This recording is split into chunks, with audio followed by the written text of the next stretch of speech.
అత్యుత్తమర్యాంకులే లక్ష్యంగా నారాయణ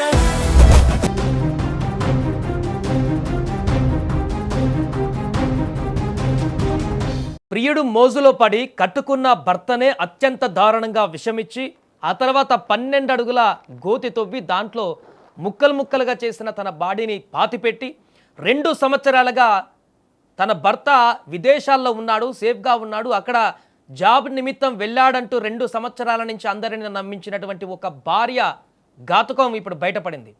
2 సంవత్సరాల తర్వాత తను ప్రియుడితో కలిసి అత్యంత దారుణంగా తన భర్తను హత్య చేసినటువంటి ఘటన ఇప్పుడు వెలుగులోకి రావడం సంచలనంగా మారింది. ఈ మధ్యకాలంలో మనం చూస్తున్నాం, భర్తలను భార్యలు అంతమొందిస్తున్నటువంటి ఘటనలు ప్రియుడి మోజులో పడి నిత్యం ఏదో ఒక రోజు ఏదో ఒక దగ్గర బయటపడుతూనే ఉన్నాయి. ప్రేమించినటువంటి ప్రియుడి కోసం తాళి కట్టిన భర్తను భార్య అంతమొందించింది. ఆ తర్వాత భర్త ఆస్ట్రేలియాలో ఉద్యోగం చేస్తున్నాడని నాటకం కూడా ఆడింది.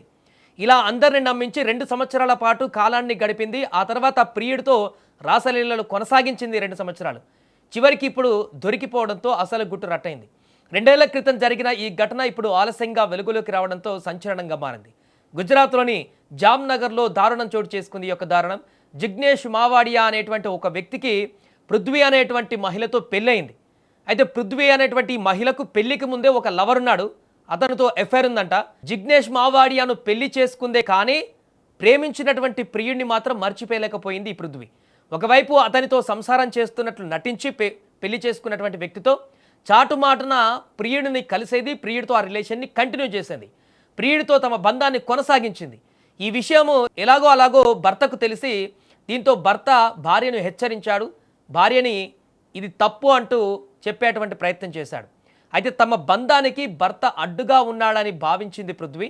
భర్తను చంపేస్తే తమ బంధం జీవితాంతం కొనసాగించుకోవచ్చని ప్రియుడికి చెప్పింది. అందుకు ప్రియుడు సైతం అంగీకరించాడు. సో పృథ్వీ తన భర్త అడ్డు తొలగించుకుంటేనే ఇద్దరం కలిసి జీవించవచ్చు అని ఆమె ప్రియుడు నీలేష్ భావించాడు. ఇద్దరు కలిసి భర్తగా మర్డర్ ప్లాన్ స్కెచ్ వేశారు.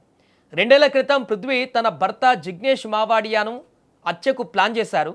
ప్లాన్ ప్రకారం మద్యంలో సైనైడ్ కలిపి తాగించారు. మద్యంలో సైనైడ్ కలిపి తాగించడంతో జిగ్నేష్ మావాడియా మృతి చెందాడు. ఇక్కడ చనిపోయినటువంటి తర్వాత జిగ్నేష్ మావాడియా మృతదేహాన్ని పృథ్వీ తన ప్రియుడు నీలేష్తో కలిసి వీరు జామ్నగర్లోని జిఐడిసి ప్రాంతంలో ఒక ఫ్యాక్టరీకి తరలించారు. అక్కడ మృతదేహాన్ని ముక్కలు ముక్కలుగా నరికి 12 అడుగుల లోతులో తవ్వి గుంత దాంట్లో పాతిపెట్టి పైన మొత్తం సిమెంట్తో గచ్చు చేసి మొత్తం ప్లేన్ చేసేశారు. అనంతరం అక్కడి నుంచి కొత్త మాస్టర్ ప్లాన్ వేసింది పృథ్వీ. భర్త చావుపై ఎవరికీ అనుమానం రాకుండా ఉండేందుకు, భర్త పైన చర్చ రాకుండా ఉండేందుకు అతను ఆస్ట్రేలియాకు వెళ్ళాడని బంధువులందరినీ కూడా నమ్మించింది. ఆస్ట్రేలియాలో ఉద్యోగం వచ్చిందని, అక్కడే తన భర్త ఉంటున్నాడని, త్వరలోనే వస్తాడు అని కూడా అందరికీ చెప్పి నమ్మించేటువంటి ప్రయత్నం చేసింది. ఇది నిజమని నమ్మినటువంటి అందరూ కూడా మంచిదే కదా, ఆస్ట్రేలియాకు వెళ్ళి అక్కడ జాబ్ చేస్తున్నాడంటే మంచి విషయం అని చెప్పేసి అనుకున్నారు. ఆస్ట్రేలియా కాబట్టి అక్కడి నుంచి కమ్యూనికేషన్ కూడా రెగ్యులర్గా మిగతా బంధువులకు ఉండదు, భార్యతో రెగ్యులర్గా మాట్లాడుతున్నాడు కావచ్చు అని చెప్పేసి బంధువులంతా అనుకున్నారు. కానీ బంధువులతో మాట్లాడడానికి స్కోప్ ఉండదు కాబట్టి 2 సంవత్సరాల వరకు ఈ యొక్క కప్పిపుచ్చేటువంటి డ్రామా అంతా కూడా నడిచింది. అయితే ఇంతలో జిగ్నేష్ మావాడియాకు సమీప బంధువు సైతం కూడా ఆస్ట్రేలియాలో అక్కడే ఉంటున్నట్టుగా తెలిసింది. సో పృథ్వీ వద్దకు వచ్చి తాను కూడా ఆస్ట్రేలియాలోనే ఉంటున్నానని, జిగ్నేష్ మావాడియా వివరాలు చెప్తే ఎక్కడుంటున్నాడో తెలిస్తే ఆస్ట్రేలియాలో నేను కలుస్తానంటూ ఆరా తీయడం మొదలుపెట్టాడు ఆయన.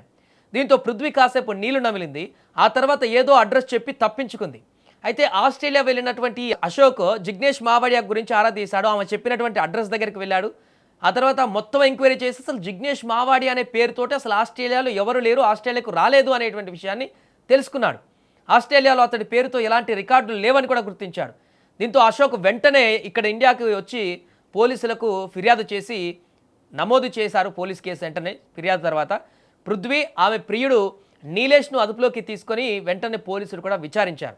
తొలుత వీరిద్దరూ బుకాయించి తప్పించుకునేటువంటి ప్రయత్నం చేసినా పోలీసులు తమదైనటువంటి స్టైల్లో విచారించగా అసలు గుట్టు మొత్తం విప్పారు.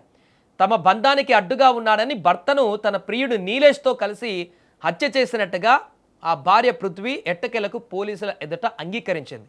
దీంతో ఈ ఘటన వెలుగులోకి వచ్చింది. వారు ఎక్కడ పాతి పెట్టారో తెలిసింది. అక్కడికి వెళ్ళి పోలీసులు ఆ 12 అడుగుల గొంత తువ్వగా అందులో ఈ యొక్క వ్యక్తి పృథ్వీ భర్త ఎవరైతే ఉన్నారో మావాడియా అతని యొక్క స్కెల్టన్స్ దొరికాయి అక్కడ. 2 సంవత్సరాలు అవుతుందిగా పూర్తిగా గుర్తుపట్టలేనటువంటి విధంగా ఆ బాడీ అంతా కూడా మట్టిలో కలిసిపోయి కేవలం పుర్రె భాగాలు కొన్ని బొక్కలు మాత్రమే దాంట్లో దొరికినటువంటి పరిస్థితి. ఈ ఘటన ఇప్పుడు గుజరాత్లో సంచలనంగా మారింది.